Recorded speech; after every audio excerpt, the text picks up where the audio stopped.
To connect Nothing Ear A with the Nothing X application on Android or iPhone, let me quickly show you how you can do this.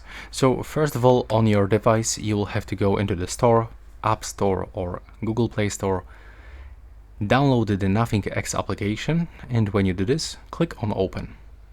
Now accept all of these permissions that pops on the screen and click Start. Right now you can join into the improvement program, but you don't have to, so that's your choice.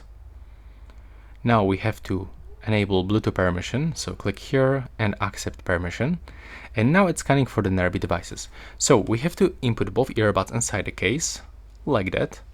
Click and hold this button and wait until this indicator starts blinking.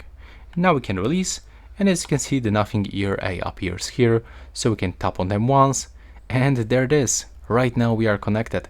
Click to set up this device. I mean, that was actually my bad. You shouldn't actually tap on it. But let's do this to set up this device. Click pair.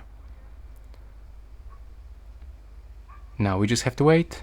And as you can see right now, we are successfully connected. Thanks for watching. Right now please subscribe.